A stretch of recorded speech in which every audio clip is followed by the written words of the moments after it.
Good afternoon, students. Today we are starting our chapter number 7, Medieval India, the Cholas. First of all, I want to tell you that the Cholas is located in South India, in Tamil. It's a most powerful kingdom, and it arose in 9th century, and it developed a powerful navy also. In the last lesson, we have read about the Cholas, Pandyas and Cheras, but Cholas was most powerful empire.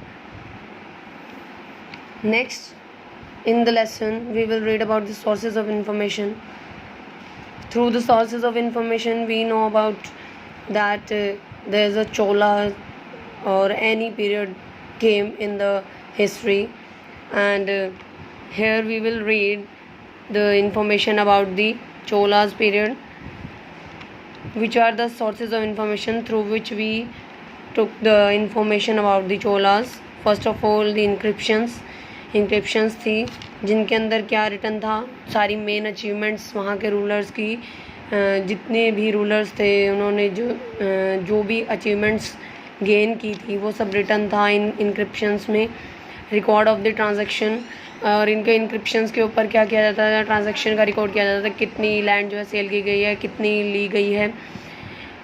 इसके अंदर जो एक ruler आया था Raja one, जिन्होंने क्या किया था, started to prefix his ideas on encryptions.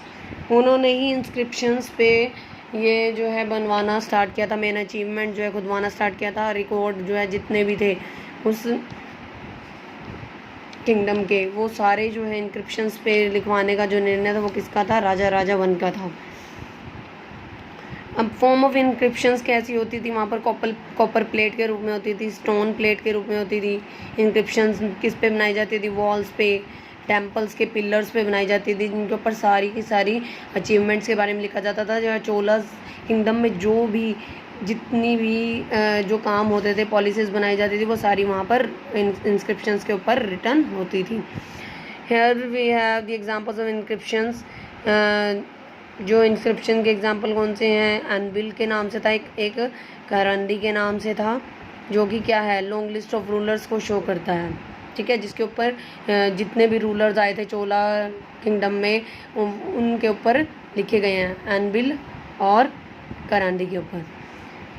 Hair we have the language on inscriptions. कौन सी लैंग्वेज यूज़ की गई है, संस्कृत लैंग्वेज यूज़ की गई है, एंड तमिल लैंग्वेज जो है इसके ऊपर यूज़ की गई थी. Next we have the info written on the inscriptions. Information और कौन सी लिखी गई हैं इस पर, about Chola administration and gifts and donation जो भी इसको मिली थी वो सारी इंस्क्रिप्शंस के ऊपर रिटर्न है. Next we have second source of information is the Brihadeshwara temple. अब बृहदेश्वरा टेम्पल जो है वो लॉर्ड शिवा को डेडिकेटेड है.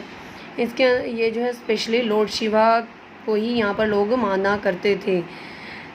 जो जिसको किस नाम से भी जाना जाता है, राजा राजेश्वरा टेम्पल के नाम से भी जाना जाता है.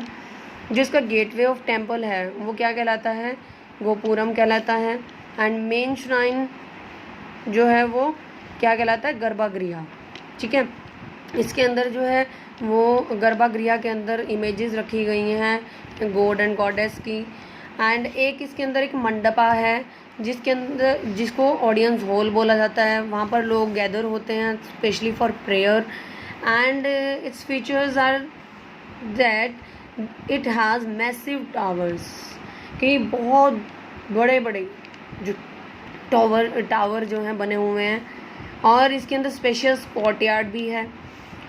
And it is situated at the Thanjavur. ये थंजावुर में जो है सिचुएटेड है. And build by the Raja one.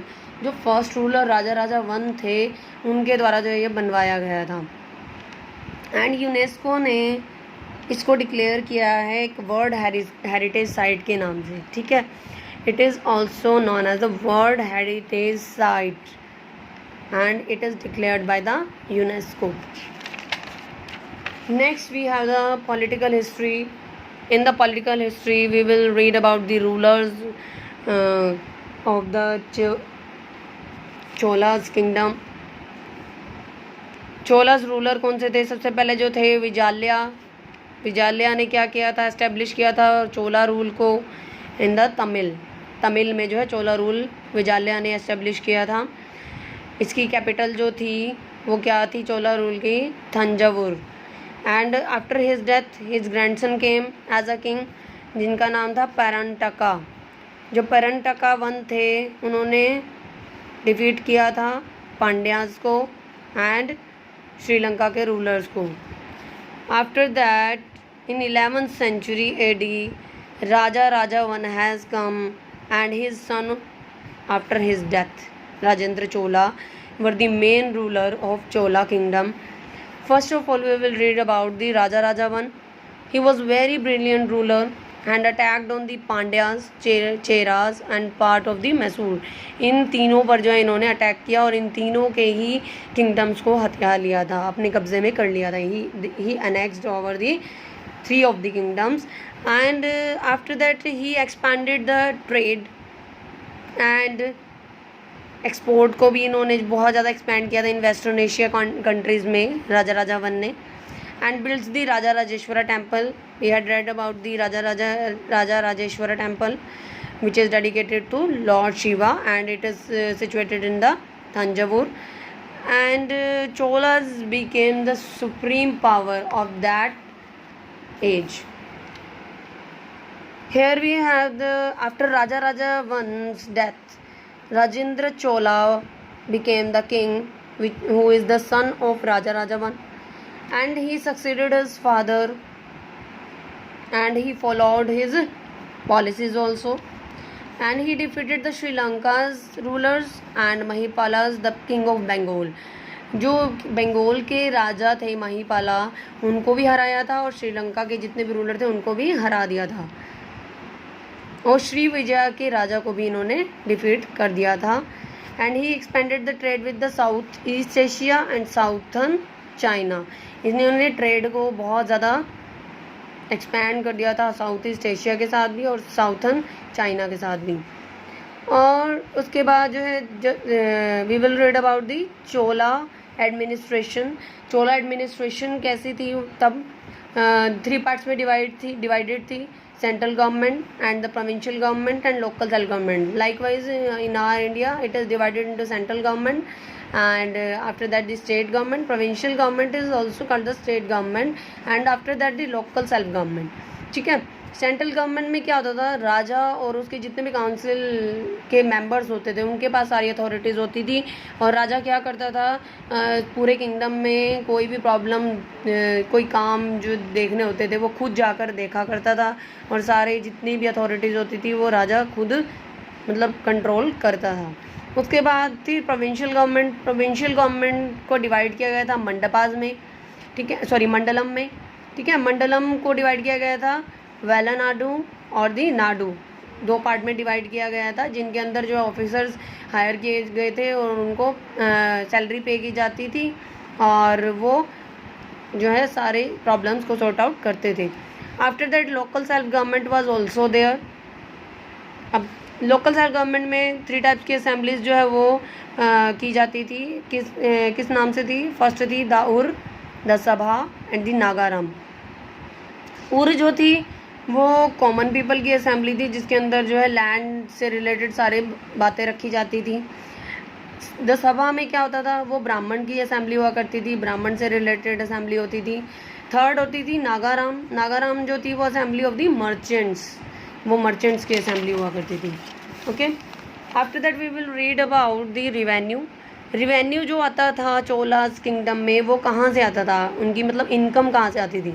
Taxes on land, land पे जो टैक्स लिया जाता था, या प्रोड्यूस ऑफ लैंड मतलब ज़मीन को तैयार करना, ठीक है, या ज़मीन पे कोई चीज़ बनानी है तो उसके ऊपर टैक्स लिया जाता था।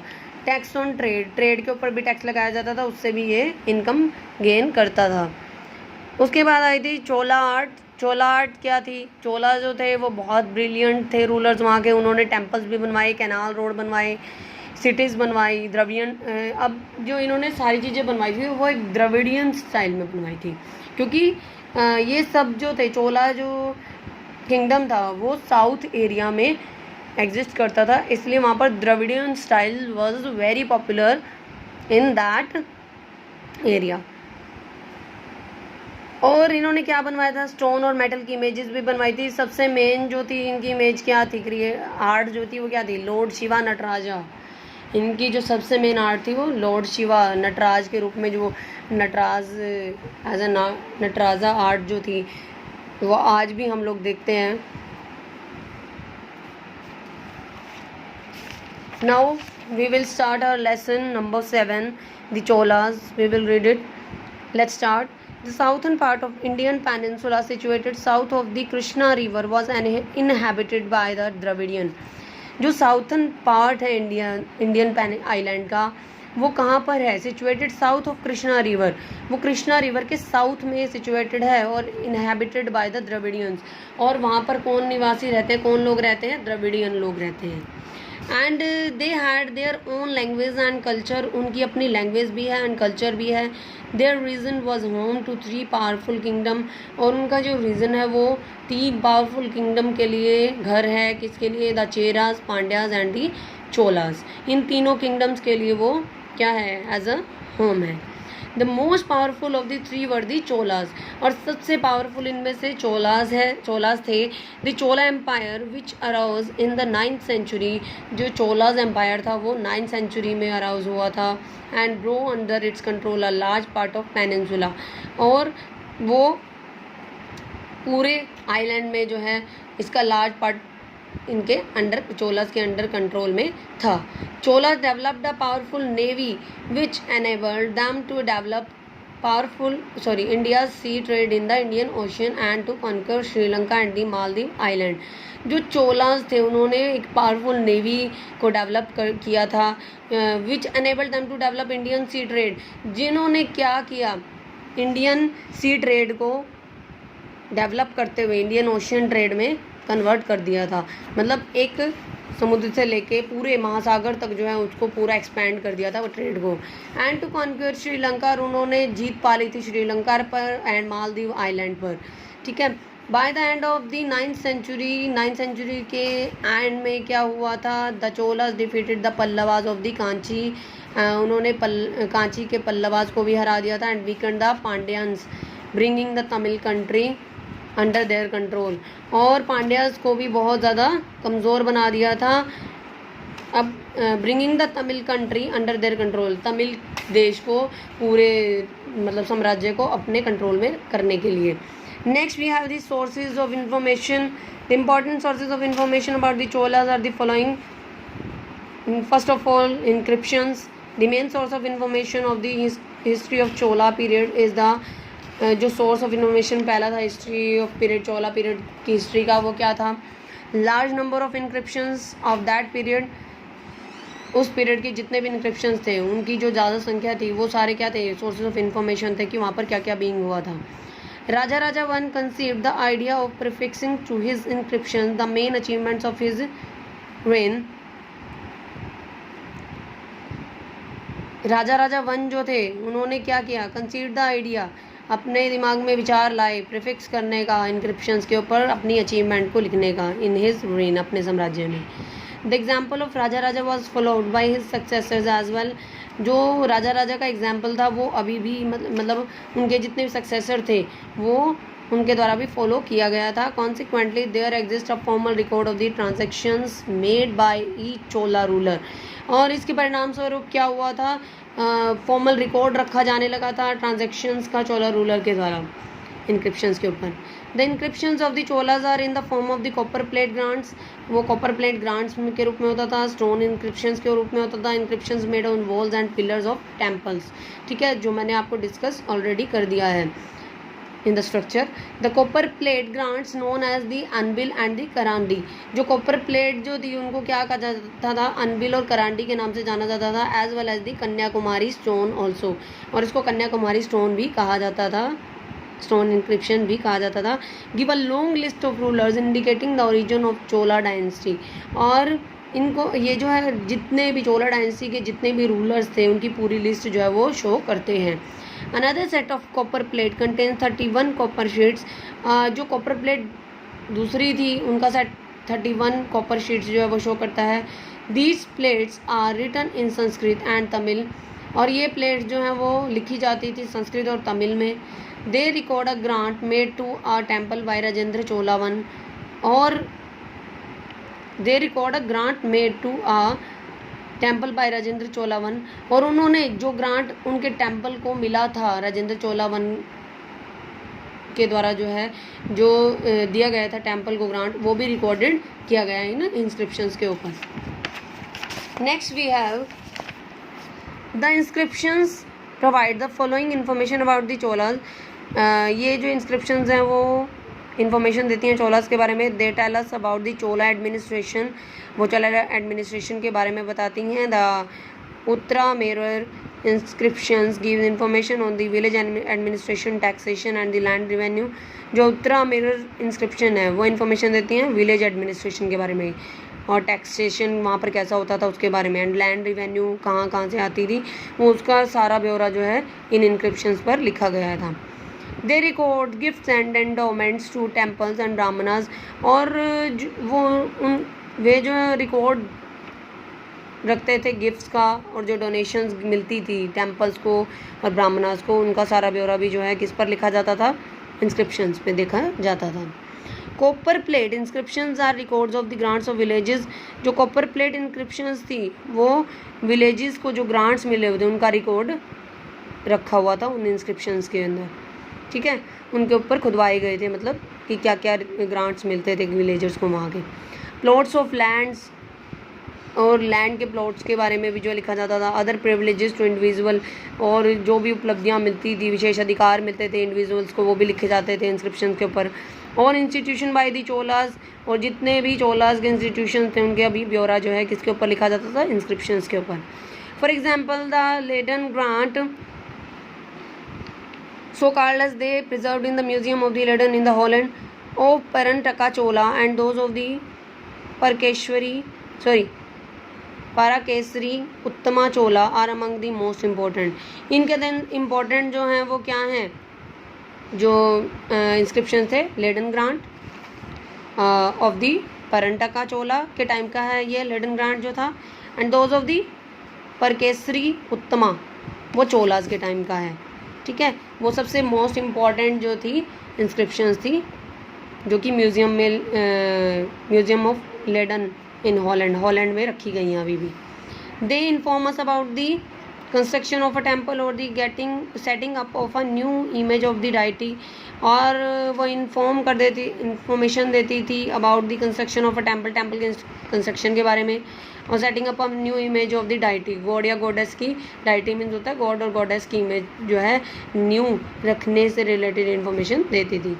सम inscriptions have royal orders on the taxation, कई इंस्क्रिप्शंस पे जो है रॉयल ऑर्डर्स यानी कि जो राजाओं के आदेश होते थे उनको लिखा जाता था, टैक्सेशन पे होते थे जो ऑर्डर टैक्स के रिलेटेड। एंड लैंड रिवेन्यू, और लैंड रिवेन्यू भी जो है इसके ऊपर लिखी जाती थी। Resolution of the village assemblies, और जो मीन्स रेजोल्यूशन होता है सोल्यूशन, विलेज असेंबली में जो भी सॉल्यूशन किया जाता है वो सब लिखा जाता था। Judgements delivered against the persons guilty of theft के जो अपराधी होता है उसके अगेंस्ट जो भी जजमेंट दी जाती थी उसको भी लिखा जाता था। मर्डर एंड अदर क्राइम्स, बाकी जितने भी क्राइम्स होते थे वहाँ के उनसे रिलेटेड जो इन्फॉर्मेशन है जो विलेजर्स सॉल्यूशन देते थे या फिर जो भी मतलब प्रॉब्लम सॉर्ट आउट करते थे, जो भी उनको जजमेंट मिलती थी वो सारी इंस्क्रिप्शंस के ऊपर लिखी जाती थी। Next we have the inscription on the temple walls served the purpose of public registration such as the record of sales, mortgage or the other form of the transfer of property rights in the village lands। अब temple की walls पे क्या लिखा जाता था, public registration लिखा जाता था, लाइक सेल्स का रिकॉर्ड रखा जाता था सारा, कि मॉर्टगेज होता है कि जैसे किसी को कुछ मॉर्टगेज होता है मीन्स जैसे किसी को उधार पे कोई चीज़ दे देना, ठीक है, मतलब उधार पे मानो कि कोई चीज़ गिरवी रख के कोई चीज़ लेना या देना, ठीक है, वो सारा ब्यौरा जो है किसके ऊपर लिखा जाता था, इंस्क्रिप्शंस के ऊपर। And other forms of transfer of property rights in the village lands, और जितना प्रॉपर्टी राइट्स होते थे विलेज लैंड्स के ऊपर वो सारा ब्यौरा जो है विलेज सॉरी टेम्पल्स की वॉल्स के ऊपर, इंस्क्रिप्शंस के ऊपर लिखा जाता था. And second one we have the sources of information, the Brihadeshwara temple. The Cholas built a number of the temples. Cholas ने बहुत सारे टेम्पल्स बनवाए थे. The gateway of the temple was called the gopuram. जिनका जो गेटवे था वो गोपुरम कहलाता था. Main shrine was called the garbhagriha, which I had discussed in the structure also. जिनका जो है जो मेन श्राइन था वो क्या कहलाता था, गर्भगृह कहलाता था.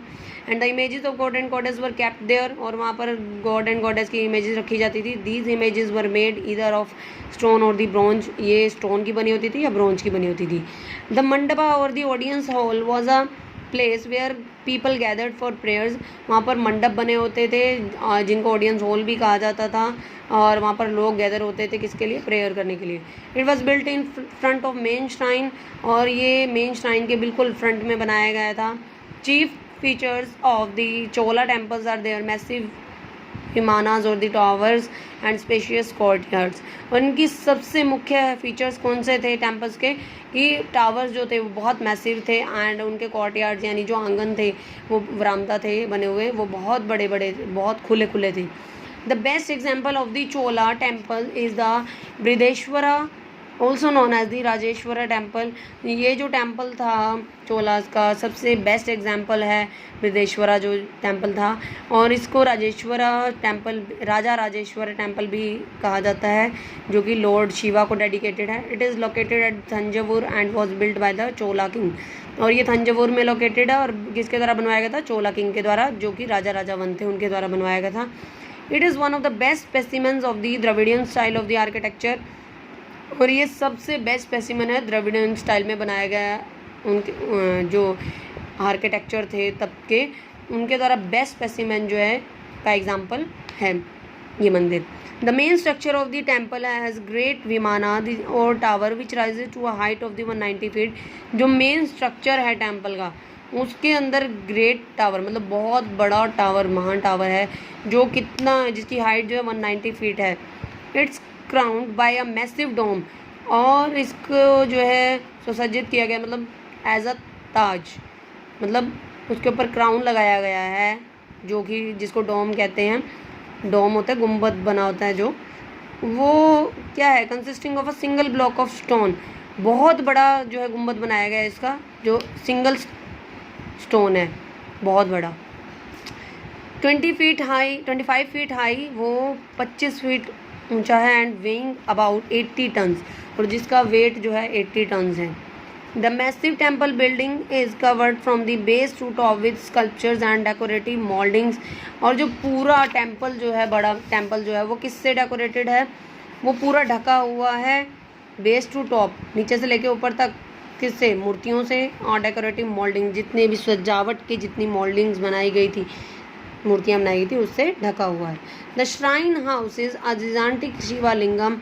जो श्राइन मंदिर का जो हाउस बना है वो बड़ा सा शिवालिंगम बनाया गया है उसमें. कटिना मोनोलिथिक रॉक, और उसे एक बड़ी सी मतलब कट किया गया है एक किसमें, चट्टान में, ठीक है, एक रॉक में जो है उसे कट किया गया है. अबाउट 8.87 मीटर हाई, जो कि 8.87 मीटर जो है वो बहुत ऊंची है.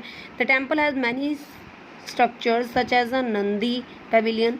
बहुत बड़ा स्ट्रक्चर है टेम्पल में, किसका, नंदी पेविलियन बनाया गया है. मतलब नंदी, जैसे हम शिव के मंदिर में एक नंदी का भी एरिया होता है, ठीक है, तो नंदी का एरिया भी अलग बनाया गया. Pillared portico and a large assembly hall. और एक क्या है, पिलर्ड होता है कि खम्भों का बना हुआ एक कोर्टयार्ड है, पोर्टिको कहते हैं कोर्टयार्ड को, ठीक है, एक आंगन बनाया गया. And a large assembly hall, एक बड़ा असेंबली हॉल भी बनवाया गया है उसके अंदर. The Brihadeshwara temple is the finest monument of a splendid period of south Indian history. ये जो है बृहदेश्वरा टेम्पल जो था वो क्या है, साउथ इंडियन हिस्ट्री का सबसे अद्भुत जो है, सबसे सुंदर मोन्यूमेंट है. And the most beautiful specimen of Tamil architecture, और सबसे सुंदर स्पेसिमेन है तमिल आर्किटेक्चर का.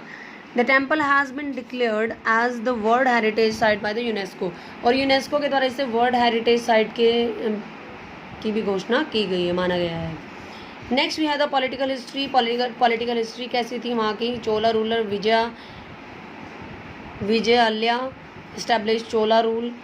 जो विजयालया थे उन्होंने क्या किया था? चोला रूल को तमिलनाडु में जो है इस्टेब्लिश किया था with Tanjavur as his capital, और तंजवुर जो थी तब कैपिटल थी इसकी।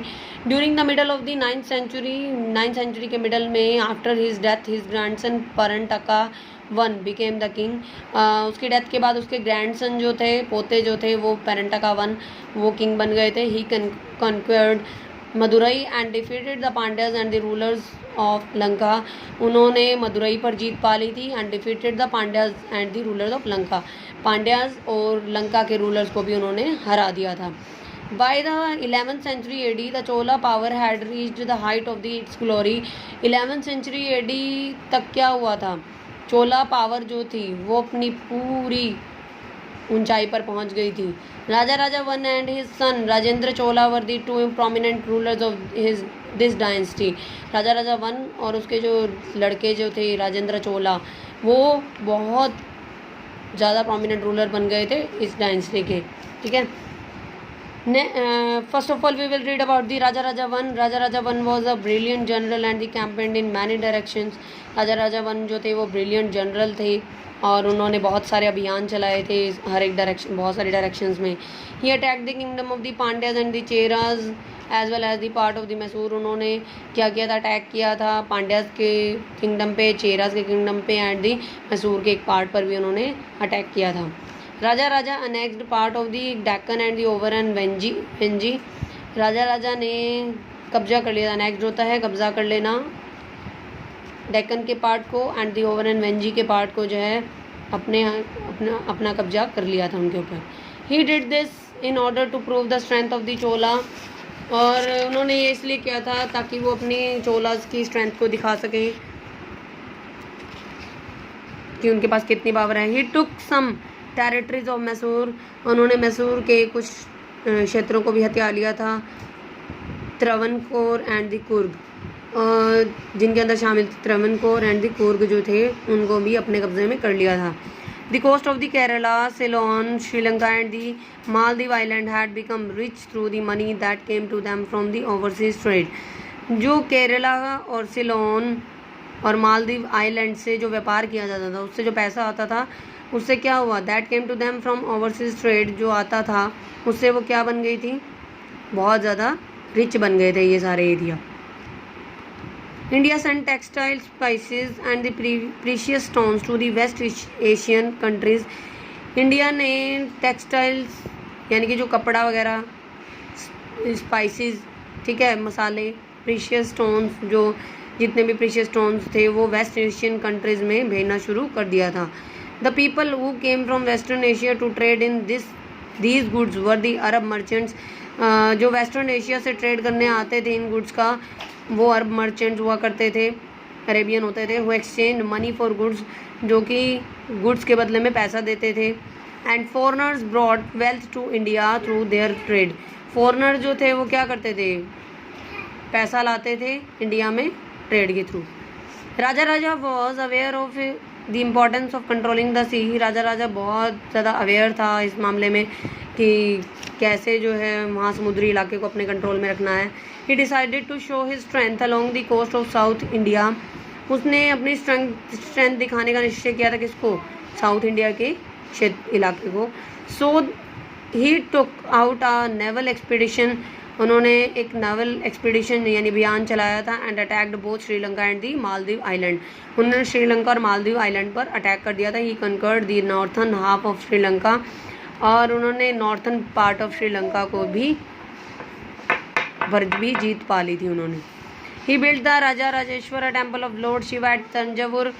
उन्होंने राजा राजेश्वरा टेम्पल जो है लॉर्ड शिवा का तंजावुर में बनवाया था। On the wall of his temple are inscribe the main works of Raja one. और उनकी जो टेम्पल की वॉल्स थी उन पर जो है लिखा गया था main work of Raja one, ठीक है। Under his rule the Cholas became the supreme power. उसके रूल के अंडर क्या हुआ था? चोलाज जो थे वो बहुत ज़्यादा सुप्रीम पावर बन गए थे साउथर्न इंडिया में। Increase in trade broad prosperity to their kingdom. जो ट्रेड में इंक्रीमेंट था, यानी जो व्यापार था वो बहुत ज़्यादा बढ़ गया था। Broad prosperity to their kingdom, और उनके राज्य में बहुत ज़्यादा समृद्धि आ गई थी इससे। Cholamandal, in fact the word Cholamandal has been derive from the Cholamandal. जो चोलामंडल था वो इनफैक्ट में क्या होता, वो कहाँ से लिया गया है, चोलामंडल से लिया गया है। Next we have the Rajendra Cholas who came after the Raja I, and he was the son of the Raja I. Rajendra Chola succeeded his father, Rajendra Chola ने अपने पिता को सक्सीडेड कराया था। Raja I he continued his father's policies, उन्होंने अपने पिता की पॉलिसीज को जो कंटिन्यू रखा। He invaded and annex the whole island of the Sri Lanka, उन्होंने पूरे अटैक किया था। इन्वेडेड होता है अटैक करना, एंड एनेक्स होता है कब्जा कर लेना। पूरे आइलैंड को, श्रीलंका के पूरे आइलैंड को अपने कब्जे में कर लिया था। Sri Lanka was not able to free herself, Sri Lanka जो थी अपने आप को जो है फ्री नहीं कर पाई थी फ्रॉम दी चोलास के कब्जे से, कंट्रोल फॉर अनदर 50 ईयर्स, अगले 50 सालों तक। राजेंद्र कैंपेन्स वर डेयरिंग, जो राजेंद्र के अभियान थे वो बहुत ज़्यादा डेयरिंग थे। And once his armies marched up to the east coast of India, एक बार उसकी आर्मी जो है वो पहुंच गई थी ईस्ट कोस्ट में, इंडिया के ईस्ट एरिया में, थ्रू ओडिशा से, and up to the Ganga river, और गंगा रिवर तक। Rajendra Chola himself led the army up to the Godavari, Rajendra Chola ने आर्मी बनाई थी गोदावरी तक। Thereafter his generals took charge of the army, फिर उन्होंने बाद में क्या किया, जनरल्स ने जो है चार्ज ले लिया था इस आर्मी का। The Chola army defeated Mahipala king of Bengal, Chola army ने हरा दिया था बंगाल के राजा महिपाला को। And to commemorate his victory, commemorate होता है सेलिब्रेट करना, he adopted the title of the Gangaikonda and build a new capital called Gangaikonda Cholapuram. अब उसने जो है अपनी विक्ट्री को सेलिब्रेट करने के लिए क्या किया, he adopted the title of Gangaikonda, उन्होंने टाइटल जो है वो गेन किया था गंगईकोंडा का, और उन्होंने एक नई कैपिटल बनाई थी गंगईकोंडा चोलापुरम के नाम से। Next we have the his most daring campaign was in south east Asia, उनका जो मोस्ट डेयरिंग कैंपेन अभियान जो चलाया था उन्होंने वो साउथ ईस्ट एशिया में चलाया था। For centuries Indian merchants had been trading with various parts of, बहुत सारी सेंचुरीज तक इंडियन मर्चेंट्स ने व्यापार किया था various parts of the south east Asia के साथ एंड साउथर्न चाइना के साथ। Through the straits of the Malacca which was held by the kingdom of Shri Vijaya, बहुत सारी जो है लकड़ियाँ यानी ब्राउन केन, यानी मल्लका होती हैं ब्राउन केन जो है लंबी लंबी जो है लगा दी गई थी, किसके द्वारा, श्री विजय के राज्य के द्वारा, ठीक है। As the merchant of Sri Vijay began creating problems for the Indian merchants, और श्री विजय के जो मर्चेंट्स थे उन्होंने प्रॉब्लम क्रिएट करना शुरू कर दिया था इंडियन मर्चेंट्स के लिए, क्योंकि वो उनको व्यापार करने नहीं देना चाहते थे बाहर साउथ ईस्ट एशिया के साथ। The Indian merchants appeal to Rajendra Chola for help, उन्होंने राजेंद्र चोला को उनकी हेल्प के लिए जो है राजेंद्र चोला को कहा, अपनी प्रॉब्लम जो है डिस्कस की। He sent out a huge navy and defeated the Shri Vijay king, फिर जो राजेंद्र चोला ने क्या किया था, एक बहुत बड़ी नेवी भेज दी थी वहाँ पर, एंड श्री विजय किंग को भी हरा दिया था। As a result Indian trade with the south east Asia and southern China continued, उसके बाद क्या हुआ कि साउथ ईस्ट एशिया और साउथर्न चाइना के साथ जो व्यापार कंटिन्यू हो गया था फिर से। Thereby great enriching the Chola kingdom, और उसके बाद जो है बहुत ज़्यादा एनरिचमेंट आ गई थी चोला किंगडम में। ही बिल्ड मैग्निफिसेंट प्लेसेस, उन्होंने बहुत ज़्यादा अद्भुत प्लेसेस बनवाए थे, and build beautiful temples at the new capital Gangaikonda Cholapuram, और बहुत सारे सुंदर टेम्पल्स भी बनवाए थे नई कैपिटल गंगईकोंडा चोलापुरम में। Next we have the Chola administration, Chola system administration was the highly organised and efficient, जो चोला एडमिनिस्ट्रेशन थी वो बहुत ज़्यादा ऑर्गेनाइज थी और एफिशिएंट भी थी। The king was pivot of the administration, जो राजा थे वो पूरी तरह से जुड़े हुए थे एडमिनिस्ट्रेशन से, and all the authority rested in his hands, और उस सारे जो अधिकारी थे वो उनके हाथों में जो है रहते थे, मतलब उनके हाथों में ही रेस्ट करते थे, मतलब उनके अंडर कंट्रोल थे। Three types of I had discussed in the three types of administration I had discussed in the structure. First of all, we will read about the central government. The king was the most important person in the Chola administration. राजा जो था बहुत important person था चोला administration में. As all authority was vested in him, और सारी की सारी authority जो थी वो वहाँ पर दिखाई देती थी उसमें ही. But he had council of minister to advise him, लेकिन उनके पास जो है council of minister यानी मंत्रियों की जो एक सभा भी थी जो उसे एडवाइस करती थी. The king often went on tours in order to keep check on the administration. राजा जो है टूर पर निकल जाता था कभी कभी, क्या करने के लिए, एडमिनिस्ट्रेशन चेक करने के लिए. Officers were paid by giving them assignments in the revenue bearing lands, और कुछ ऑफिसर जो है वो हायर किए गए थे, उनको असाइनमेंट दे दिया जाता था और पे किया जाता था क्या करने के लिए, जो भी लैंड होती थी उनके ऊपर आय कलेक्ट करने के लिए, ठीक है, ये टैक्स के रूप में. The princes were associated with the ruling sovereigns and actively employed in the peace and war. जो राजा थे वो जुड़े होते थे राज्यों के ऊपर क्या करने के लिए, उनके ऊपर ऑर्डर चलाने के लिए, रूल करने के लिए, and actively employed in peace and war, और वो पीस में इन्वॉल्व होते थे और वॉर में भी. The central government looked after external defence. Central government जो थी वो क्या करती थी, जितने भी बाहरी डिफेंस के कार्य होते थे उसके अंदर जो है वो उसकी देखभाल करती थी.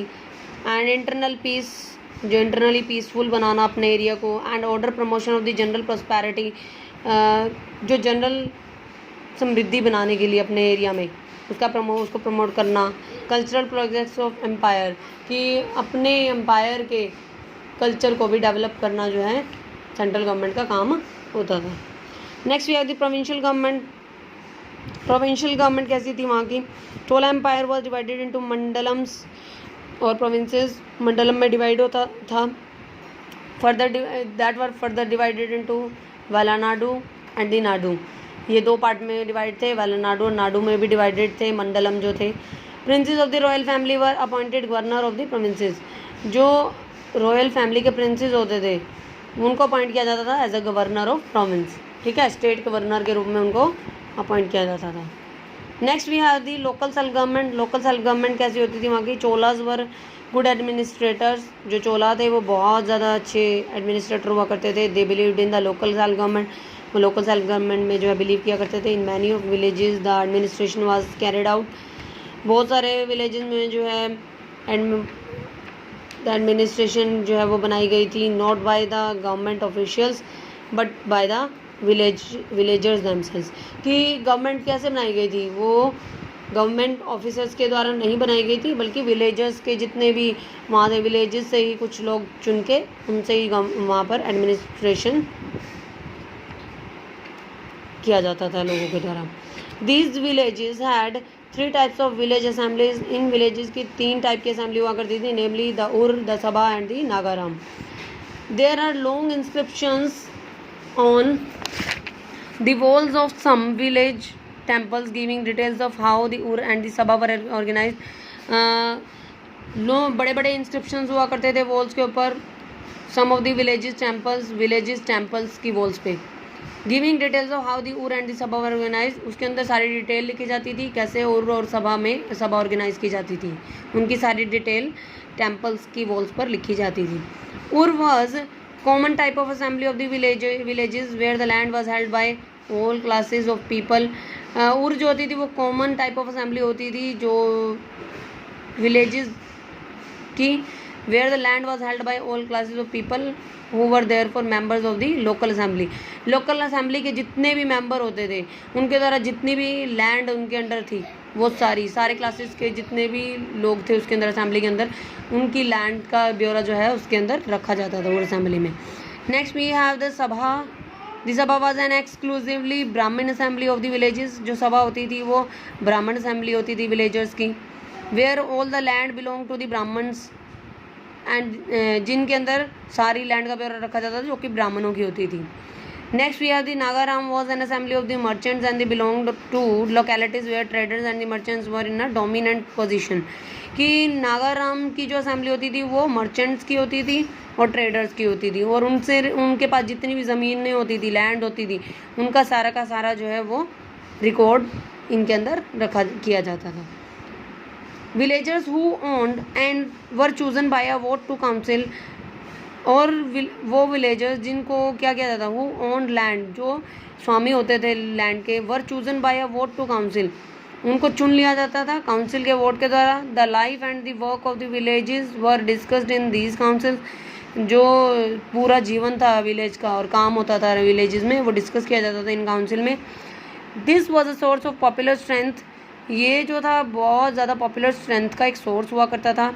Because it United the people, ये लोगों को एक साथ एकता के ग्रुप में बांधता था. All affairs concerning the village, सारे जो अफेयर्स थे वो गांव से जुड़े हुए आते थे इसके अंदर. Such as collection of taxes, tax इकट्ठा करना, settlement of disputes, allocation of water were looked after by the committees, committees के द्वारा इन सारे प्रॉब्लम्स को सॉर्ट आउट किया जाता था इन सभाओं के अंदर. The temple in the Chola kingdom was the centre of social activity, जो चोला किंगडम में टेम्पल थे वो सेंटर थे किसका, सोशल एक्टिविटी का. It was not only a place of worship, ये सिर्फ वर्शिप का ही एक प्लेस नहीं हुआ करते, but also a place where people gather together, जहाँ पर लोग इकट्ठे भी हुआ करते थे, उसका भी एक प्लेस हुआ करते थे. Some temples on huge lands, कुछ टेम्पल्स जो हैं वो बहुत बड़ी संख्या में लैंड्स एक्सेप्ट करते थे. And participated in land and overseas trade, और participated in land and overseas trade, और क्या करते थे, पार्टिसिपेट करते थे विदेशी व्यापार में भी, ठीक है, इंटरनल व्यापार में और विदेशी व्यापार में.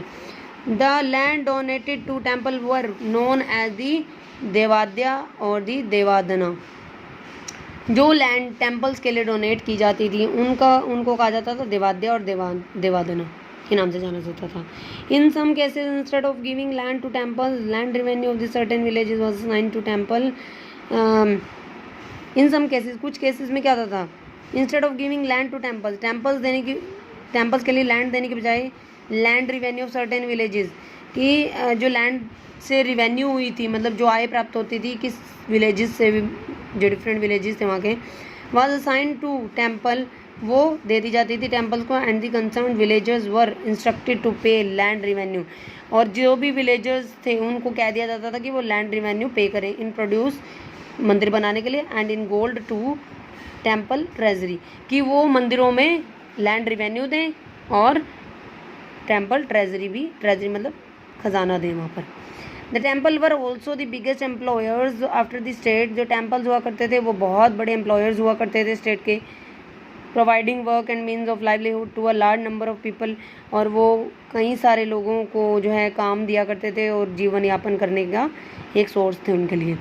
The temples use to take care of the welfare of its workers by providing food.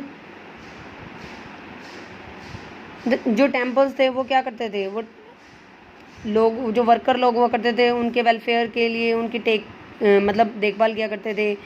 Bye providing food, उनको भोजन प्रोवाइड कराते थे, क्लोथिंग प्रोवाइड कराते थे, एंड हाउसिंग फैसिलिटीज़, और घर वगैरह भी प्रोवाइड कराते थे. And by arranging proper education and establishing hospitals, और उनको प्रॉपर एजुकेशन भी प्रोवाइड कराते थे और हॉस्पिटल्स भी उनके लिए एस्टेब्लिश करवाते थे. The temple was also a centre for education, जो टेम्पल हुआ करते थे वो एजुकेशन के लिए एक सेंटर होते थे. The priest of the temple were the local teachers, जो टेम्पल के प्रीएस्ट होते थे वो लोकल टीचर हुआ करते थे. As there were no separate school, वहाँ पर जो अलग से स्कूल नहीं हुआ करते थे. Schools were housed in the temple courtyard, जो स्कूल होते थे वो कहाँ पर लगा करते थे, टेम्पल कोर्टयार्ड में. The students learn their lesson in 2 languages, जो स्टूडेंट थे अलग 2 लैंग्वेज में अपना लेसन पढ़ा करते थे, वो सीखा करते थे. कौन से, संस्कृत और तमिल लैंग्वेज में. The religious teaching was in Sanskrit, जो रिलीजियस टीचिंग हुआ करती थी वो संस्कृत में होती थी. Since texts such as the Vedas had to be studied, और उन्हें वेदास को भी पढ़ना होता था. The students learn Tamil the language which was widely spoken in the Chola kingdom. Students जो थे वो सीखते थे तमिल लैंग्वेज को, जो कि सबसे ज़्यादा यूज़ होती थी चोला किंगडम में. Tamil was influenced by Sanskrit, Tamil जो थे वो प्रभावित हो गए थे संस्कृत के द्वारा, gradually incorporated a number of Sanskrit words, और उन्होंने अपनाना शुरू कर दिया था कुछ बहुत सारे संस्कृत के वर्ड्स को।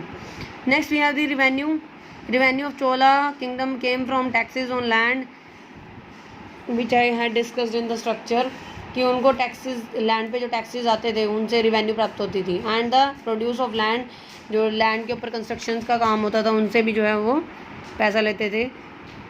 एंड टैक्स ऑन ट्रेड से भी टैक्स जो है, ट्रेड पे टैक्स लगाया जाता था, उनसे भी उनको रिवेन्यू प्राप्त होती थी। Rest part of the revenue was kept for the king, कुछ पार्ट जो है रिवेन्यू का वो राजा के लिए रख लिया जाता था, और बाकी का ऑन द पब्लिक वर्क्स, वो पब्लिक वर्क के लिए यूज़ कर लिया जाता था। Such as the building of roads and tanks on the salaries of officials, और जो बाकी का बचा हुआ पैसा था वो रोड्स बनवाने के लिए, टैंक्स बनवाने के लिए, ऑफिसर्स की सैलरी पे करने के लिए, on the paying for the upkeep of the army का पे करने के लिए, and on the building of the temples, और टेम्पल बनवाने के लिए पे कर दिया जाता था। The taxes on land were collected by the officials from the village council, village council के जो ऑफिसर्स होते थे वो लैंड पर टैक्सेस कलेक्ट करने का काम किया करते थे। Next last topic we have the Chola art. The Chola rulers were great conquerors and the efficient administrators, Chola rulers जो थे बहुत बड़े विजेता थे और बहुत ज़्यादा एफिशिएंट एडमिनिस्ट्रेटर हुआ करते थे। They loved art and architecture, वो आर्ट और आर्किटेक्चर दोनों को ही बहुत ज़्यादा पसंद करते थे। They build temples, canals, roads, cities and places, and most of the Chola temples were built in Dravidian style, और ये सारे जितने भी टेम्पल्स थे वो और प्लेसेस बनवाए गए थे वो द्रविडियन स्टाइल में बनवाए गए थे। Early Chola temples were simple structure, जो पहले वाले चोला टेम्पल्स हुआ करते थे वो सिंपल स्ट्रक्चर में होते थे। Later temples became bigger and more grand, और बाद में क्या हुआ था, टेम्पल्स बहुत बड़े बड़े और बहुत ज़्यादा मतलब ग्रैंड हो गए थे, बड़े ही होते हैं। The art of making stone and metal images had made rapid progress under the Chola rulers, Chola rulers के अंडर क्या हुआ था, स्टोन और मेटल की इमेजेस बनाना जो है बहुत बड़ी प्रोग्रेस जो है उस समय में उन्होंने हासिल कर ली थी। Next we have the Cholas excelled in making images of gods and goddesses, Cholas ने जो है वो, चोलास जो थे वो बहुत ज़्यादा निपुण हो गए थे, श्रेष्ठ बन गए थे, एक्सीलेंसी प्राप्त कर ली थी उन्होंने गॉड और गॉडेस की इमेजेस बनाने में। The bronze image of the lord Shiva as Nataraja lord of dance is an excellent work of art, जो लॉर्ड शिवा की नटराजा के रूप में बनाई गई है जो ब्रोंज की इमेज, वो उसके अंदर लॉर्ड शिवा जो है डांस करते हुए दिखाई दे रहे हैं, like this which had shown in the picture, is an excellent work of art, वो एक बहुत ज़्यादा सुंदर वर्क आर्ट का एक काम है तब के टाइम का। The image of Nataraja has been described as the cultural epitome of the Chola period, कि वो जो नटराजा की जो इमेज है वो क्या दिखाती है, वो वर्णन करती है किसका, as the cultural epitome of the Chola period, कि चोला पीरियड के टाइम के जो कल्चरल सिंबल था उसको शो करती है।